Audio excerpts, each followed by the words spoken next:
मत्स्य अवतार। सतयुग के आरंभ में सत्यव्रत नाम से एक विख्यात राजर्षि हुए। राजा सत्यव्रत बड़े क्षमाशील, समस्त श्रेष्ठ गुणों से संपन्न एक वीर पुरुष थे। वे पुत्र को राज्यभार सौंपकर स्वयं तपस्या करने वन में चले गए। एक दिन राजर्षि सत्यव्रत नदी में स्नान करके तर्पण कर रहे थे। इतने में ही जल के साथ एक छोटी सी मछली उनके अंजलि में आ गई। राजा ने जल के साथ ही उसे फिर से नदी में डाल दिया। तब उस मछली ने बड़ी करुणा के साथ राजा से कहा, राजन, मेरी रक्षा कीजिए। आप जानते ही हैं कि जल में रहने वाले बड़े जीव अपने से छोटे जीवों को खा जाते हैं, फिर आप मुझे इस जल में क्यों छोड़ रहे हैं?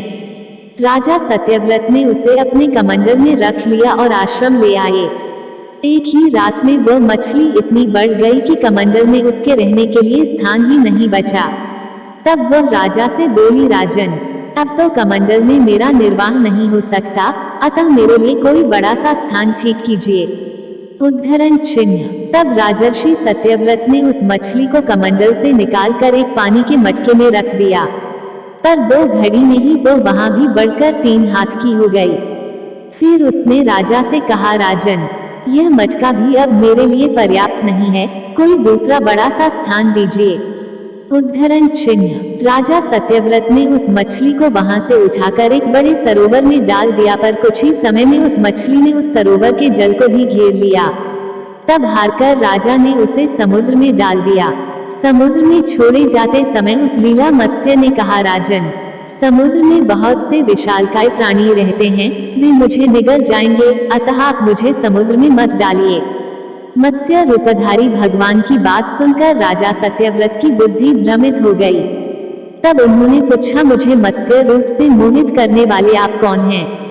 आपने कुछ ही दिनों में अपने आकार से एक विशाल सरोवर को आच्छादित कर लिया। निश्चय ही आप साक्षात सर्वशक्तिमान सर्वव्यापी श्रीहरि हैं। हे पुरुष श्रेष्ठ, आपको नमस्कार है। कृपा करके यह बताएं कि आपने यह मत्स्य रूप किस उद्देश्य से धारण किया है? उद्धरण चिन्ह।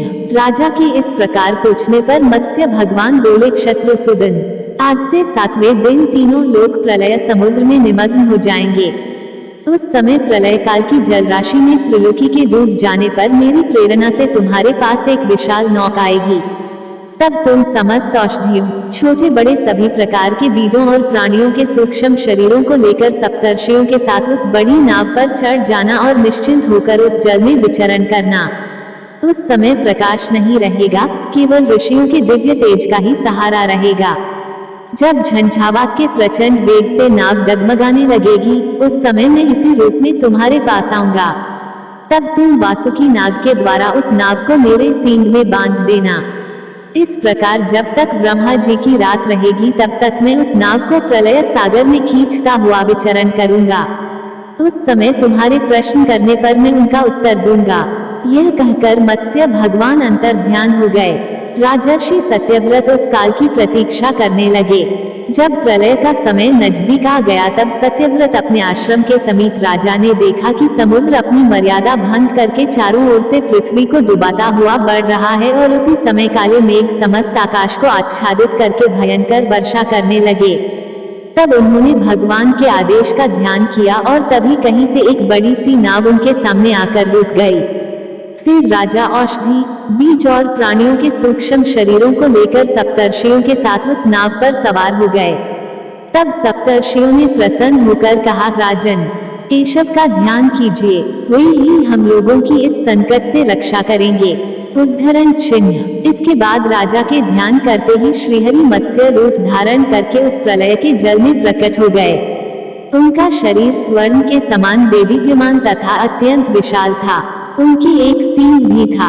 राजा ने पूर्व कथनानुसार उस नाव को वासुकी नाग के द्वारा मत्स्य भगवान के सींग में बांध दिया और स्वयं प्रसन्न होकर भगवान की स्तुति करने लगे। राजा सत्यव्रत के स्तवन करने के बाद मत्स्य रूपधारी पुरुषोत्तम भगवान ने प्रलय जल में विहार करते हुए उन्हें तत्वज्ञान का उपदेश किया, जो मत्स्य पुराण नाम से प्रसिद्ध है। प्रलय के अंत में भगवान ने हयग्रीव नामक असुर को मारकर उससे वेद छीन लिए और ब्रह्मा जी को दे दिए।